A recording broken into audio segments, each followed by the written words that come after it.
you tell if a man is emotionally available? It's actually pretty simple. And often the truth is, it's actually very simple. We just tend to overthink it, overanalyze it, make it more complicated. Okay, the way that you can tell if a man is emotionally available is if his energy is facing you, or if his energy is facing more towards himself, then he's emotionally unavailable.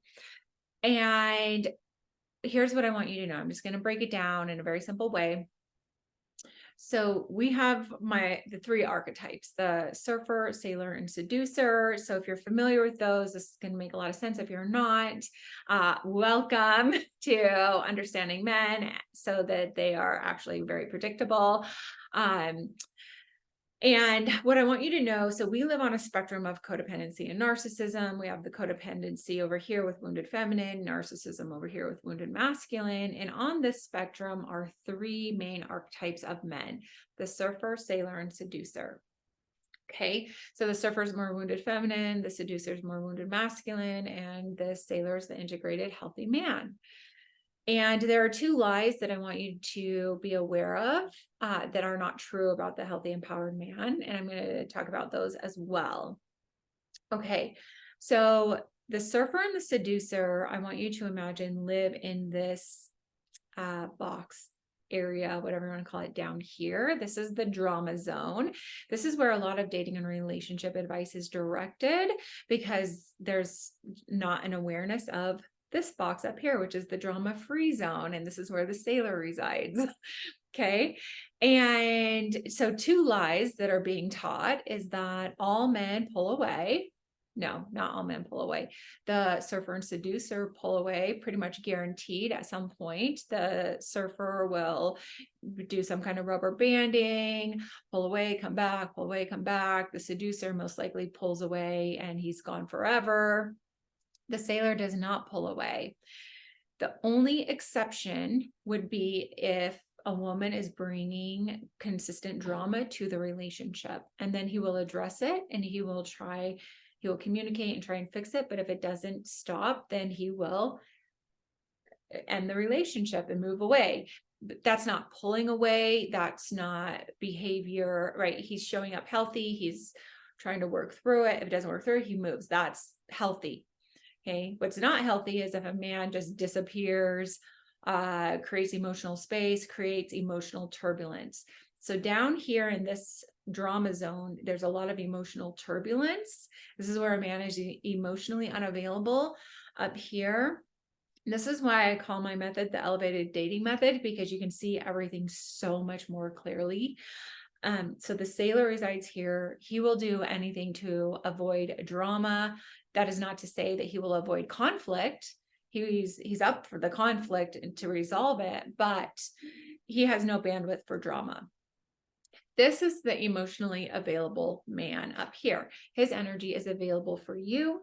These two archetypes of men, they are not emotionally available because they can't get out of their own way. So let me just share a little bit about these, like how they get in their own way. So the surfer, he is the kryptonite to most women because he can be so charismatic, so loving, tender, caring. He may, profess his love and just, I love you, I care about you, I want this to work, but he can't do these super, super hard things like calling, texting, making a plan, being consistent. And it's like he's slipping on his own stuff. Like he can't get out of his own way. He can't move through whatever's sabotaging him or to show up as a healthy relationship partner for you. So that makes him emotionally unavailable, right? But a lot of times women will overlook this inability to come to the table, thinking he just needs help. He just needs more love, the love he didn't receive as a child.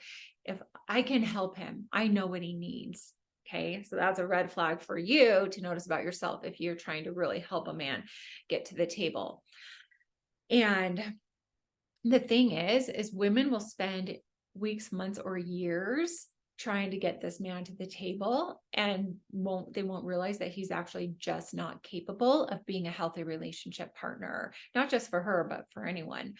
And not only that, as women will spend thousands and thousands of dollars in therapy, counseling, and on dating and relationship programs, trying to get this man to get to the table, and he will never be the relationship partner that a woman needs or wants.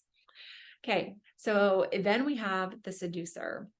So the seducer shows up like Prince Charming. He is everything a woman has always wanted and dreamed about. He's successful, he's charming, he's highly driven, he has lots of money, he's a mover and a shaker, right? And here's where the red flags come in for a seducer. He assumes the relationship too soon. He makes it sound like there's a future before he's even established if there's a natural connection. It's like he's already made an imaginary connection. He's made an imaginary woman. And this is the man who will text multiple times a day, call multiple times a day. The sailor will not. The sailor has things to do. Like sailors are like, there's a work mode for men. That means they get to work. They're focused on work. They're not focused on texting and calling their woman. Okay. So the sailor creates a healthy amount of space, and I'm going to talk about that cadence in just a minute, but the seducer, it's like he's like all in, and it feels like he's all in. And for a woman, it can be kind of like, oh, whoa. But she likes that because she wants a man who makes a plan and follows through, and he's doing the right things, but yet it can feel overwhelming or like too much. But she's had so much of this that this like must be normal. Huge red flags for a seducer are asking about what's your favorite drink, what's your favorite place to eat, what's your favorite anything. A sailor is not going to ask you your favorites before he establishes that there's a natural connection between the two of you. At the same, so a seducer might plan way far in advance before you even met each other and talk about all these things that you two are going to do.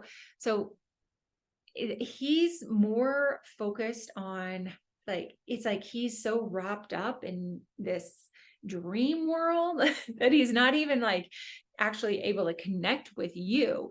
Here's another one my client shared with me. She had gone out on this date, and it was like he was wanting to kiss her already on the first date, like in the middle of it. And then he said something along the lines of like, I love the way you look at me, instead of like, wow, you look so beautiful. Okay. So can you feel the difference between a man saying, I love the way you look at me, right? It's his tension is on himself versus on the woman.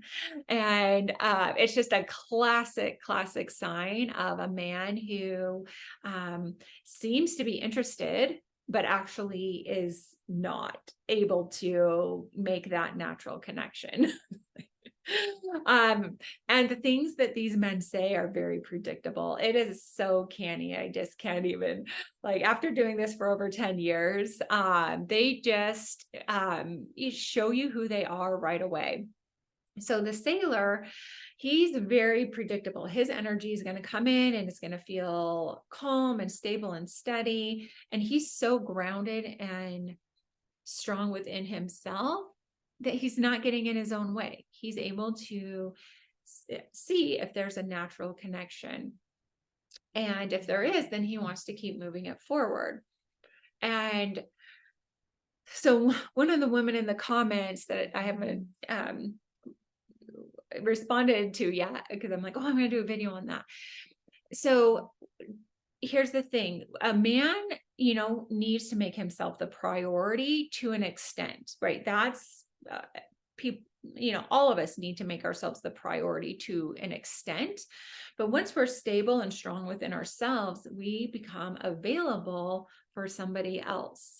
Okay. If if we keep making ourselves the priority, and we don't establish that groundedness, then we'll consistently be more focused on ourselves. And a lot of times for women, they overly focus on somebody else. So it is a balance. It is an integration and a wholeness of being able to show up as a healthy relationship partner so that you are available for somebody else. And it's having awareness, emotional intelligence, and all of those types of things.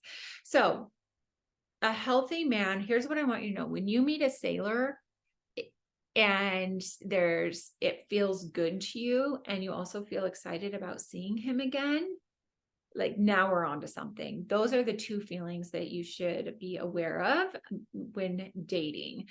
That, does this feel good? Does this feel easy? And do you feel excited to see him again? Okay. So I shared one lie, right, about all men pull away. No, that's not true, right? The second lie is that men are dating multiple women at the same time. Okay, that is down here in this area. Yes, these two types of men will be dating multiple women, texting and pursuing and doing all of this kind of stuff. The sailor does not. I can promise you that a sailor is not spending his time messaging multiple women, asking multiple women out during the week. He does not have the interest or the bandwidth for that. And I know there's going to be people in the comments saying, what reality do you live in? And here's the thing. If you believe that, then you're operating here. I'm operating in this reality, and this is the reality for my clients. And also, if you talk to a healthy, empowered man and you ask him, so if you don't believe me, go ask a man who's very calm and grounded within himself, and he has a healthy relationship with a woman. Was he dating multiple women at the same time? And no, they don't do that. That is drama to them, and they do not want drama.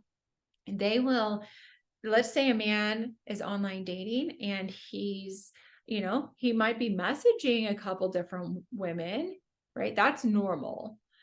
Let's say he meets somebody and he goes out with her and he feels a natural connection. He isn't going to be dating multiple women and seeing if there's a natural connection. He will keep dating her, and stop messaging these other women. That is a sailor. So it's just really so predictable. And yeah, so with my husband, he was not dating other women at all. He wasn't even looking for a relationship. He didn't even know if he was going to get married. And I just think it's interesting how the reason this came up is because one of my clients was texting with this guy who was sharing things with her while he was on his trip. And she's like, well, if he's sharing this with me, then he must be sharing this with other women as well. And I'm like, well, that's actually not true. For a sailor, that's not true. For a surfer or a seducer, yeah, probably true. So I do want you to know that there is a big, big difference between these two archetypes and this archetype, and they operate in two different paradigms. So I would love to hear what comes up for you with this.